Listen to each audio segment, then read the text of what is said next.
warahmatullahi wabarakatuh. Halo, berjumpa lagi dengan saya Putri Salah Damayanti dari Fakultas Ekonomi dan Bisnis Islam IAIN Kediri. Selama beberapa menit ke depan, saya akan membahas beberapa topik pada video saya kali ini. Bahasan yang pertama mengenai kewarganegaraan, yang kedua demokrasi dan macam-macam pemilu di Indonesia, yang ketiga otonomi daerah, yang keempat hak asasi manusia, yang kelima masyarakat madani, yang keenam integritas versus korupsi. Baik, langsung saja pada pembahasan yang pertama mengenai kewarganegaraan.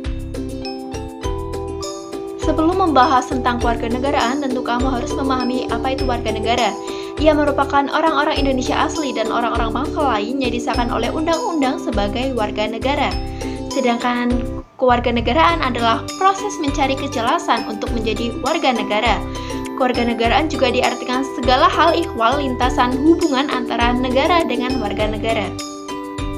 Bahasan selanjutnya mengenai asas kewarganegaraan berdasarkan Undang-Undang Nomor 12 Tahun 2006. Ia menganut 4 asas. Yang pertama ada asas ius sanguinis atau love the blood. Yang kedua asas ius soli atau love the soil. Yang ketiga asas kewarganegaraan tunggal dan yang terakhir asas kewarganegaraan ganda. Untuk penjelasan pertama mengenai asas ius sanguinis atau love the blood merupakan asas yang menentukan kewarganegaraan seseorang berdasarkan keturunan, bukan berdasarkan negara tempat kelahiran.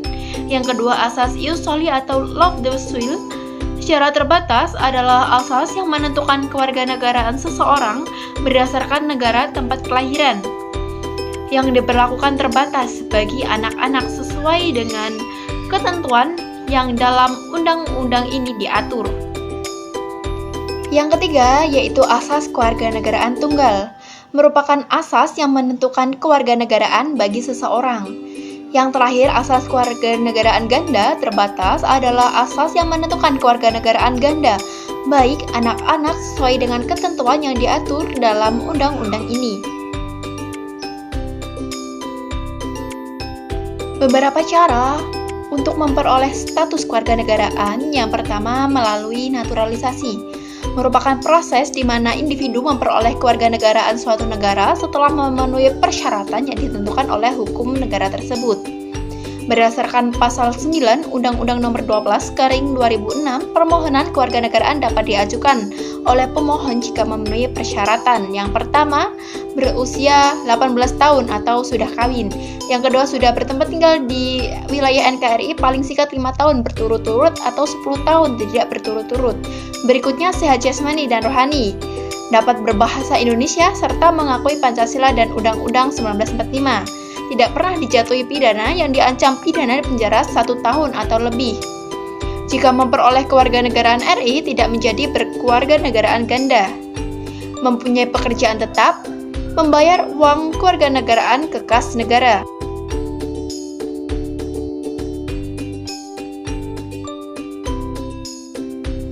Beberapa cara untuk memperoleh status kewarganegaraan. Yang pertama, melalui naturalisasi. Merupakan proses di mana individu memperoleh kewarganegaraan suatu negara setelah memenuhi persyaratan yang ditentukan oleh hukum negara tersebut. Berdasarkan pasal 9 Undang-Undang Nomor 12/2006, permohonan kewarganegaraan dapat diajukan oleh pemohon jika memenuhi persyaratan. Yang pertama, berusia 18 tahun atau sudah kawin.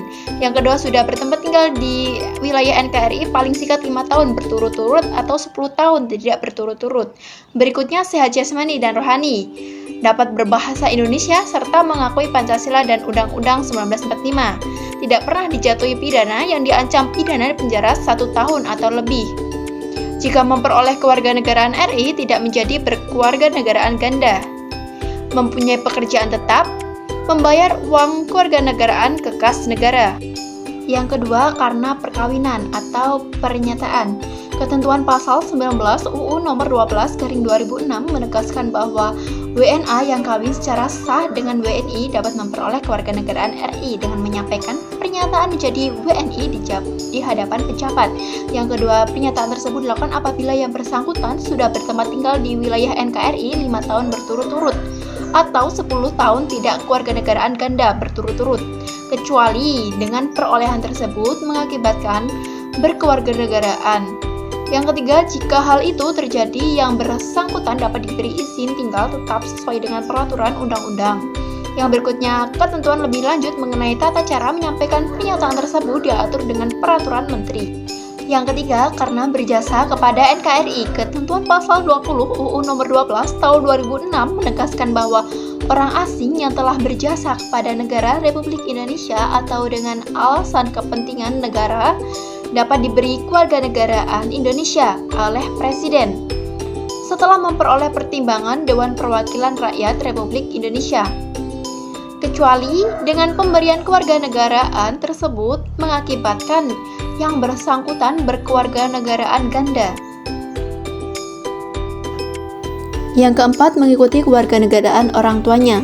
Ketentuan mengikuti kewarganegaraan orang tua diatur dalam pasal 21 ayat 1 yang menegaskan anak yang belum berusia 18 tahun atau belum kawin berada dan bertempat tinggal di wilayah NKRI dari ayah dan ibu yang memperoleh kewarganegaraan RI dengan sendirinya berkewarganegaraan Republik Indonesia.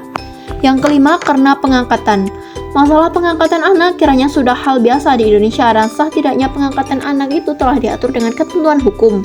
Dalam ketentuan pasal 21 ayat 2 UU nomor 12 tahun 2006 ditegaskan anak warga negara asing yang belum berusia 5 tahun yang diangkat secara sah menurut penetapan pengadilan sebagai anak oleh warga negara Indonesia memperoleh kewarganegaraan Republik Indonesia.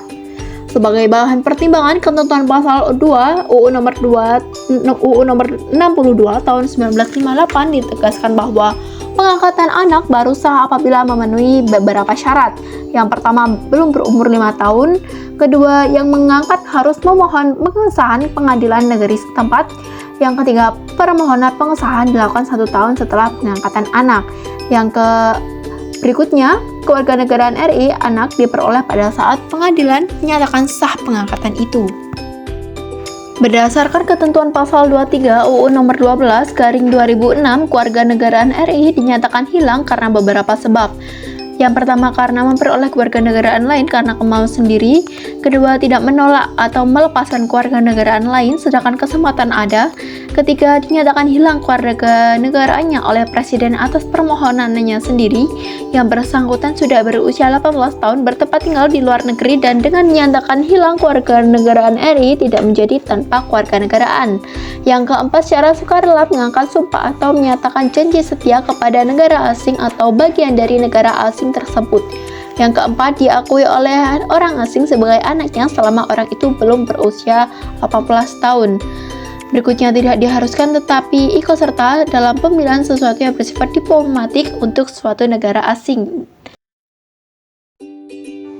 Demokrasi berasal dari bahasa Yunani yaitu demos, berarti rakyat atau penduduk suatu tempat, dan kretein atau kretos berarti pemerintahan, kekuasaan, dan kedaulatan.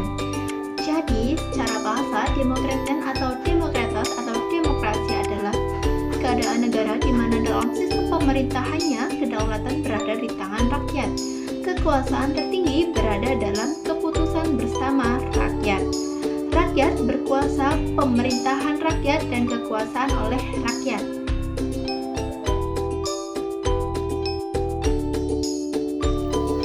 Demokrasi memiliki dua prinsip utama, yaitu kebebasan atau persamaan atau freedom equality dan kedaulatan rakyat atau people's suffrage.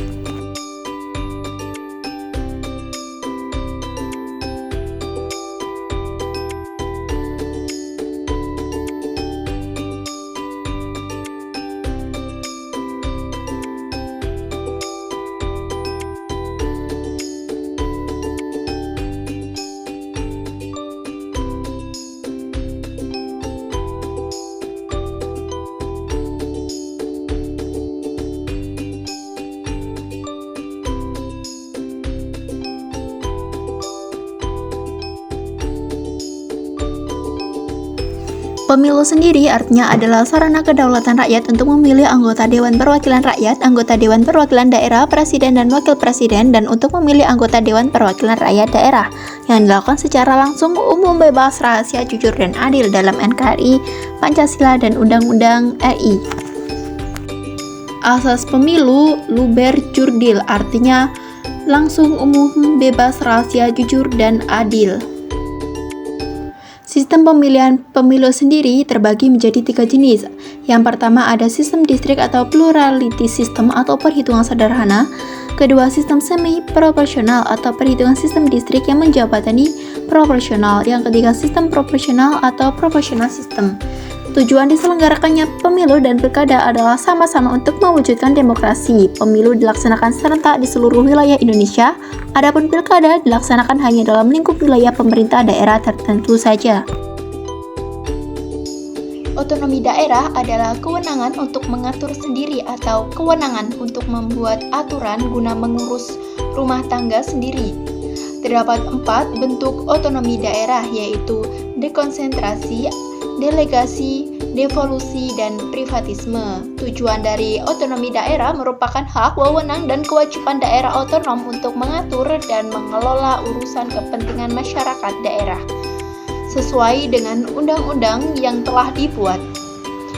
Pemberlakuan sistem otonomi daerah merupakan amanat yang diberikan oleh Undang-Undang Dasar Negara Republik Indonesia tahun 1945, amandemen kedua tahun 2000 untuk dilaksanakan berdasarkan undang-undang yang dibentuk khusus untuk mengatur pemerintahan daerah.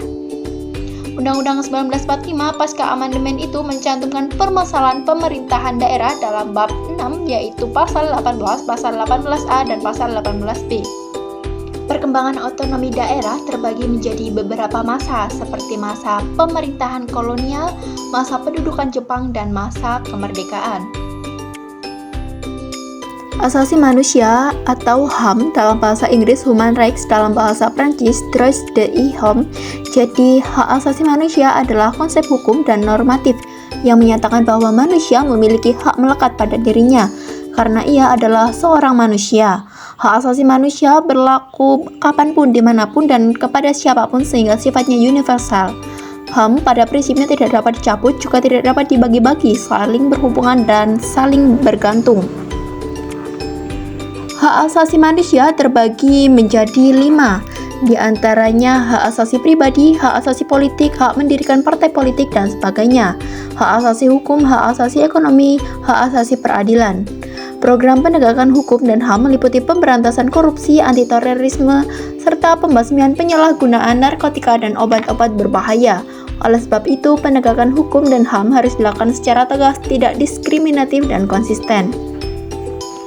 Pemerintah mengambil kebijakan dengan menetapkan peraturan yang bertujuan untuk melindungi HAM di Indonesia, yaitu UU Nomor 39 Tahun 1999 tentang HAM, UU Nomor 26 Tahun 2000 tentang Pengadilan HAM, Keputusan Presiden Nomor 50 Tahun 1993 tentang Komnas HAM, PP Nomor 2 Tahun 2002 tentang Tata Cara Perlindungan Terhadap Korban dan Saksi dalam Pelanggaran HAM yang Berat, PP Nomor 3 Tahun 2002 tentang Kompensasi, Restitusi, dan Rehabilitas terhadap korban pelanggaran HAM yang berat.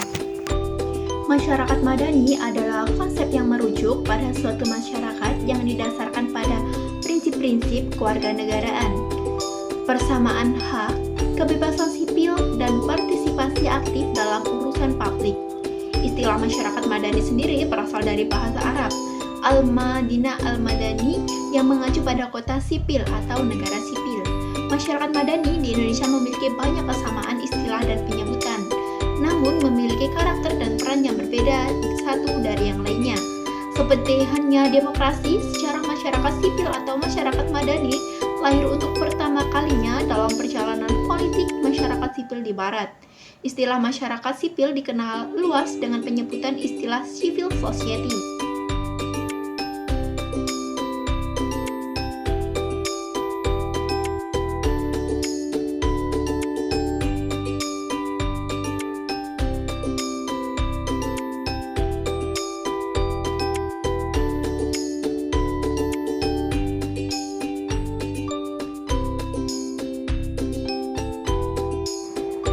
Secara bahasa, integriti ataupun integritas artinya kejujuran, kebulatan, keutuhan, dan kesamaan antara tindakan, hati, dan ucapan.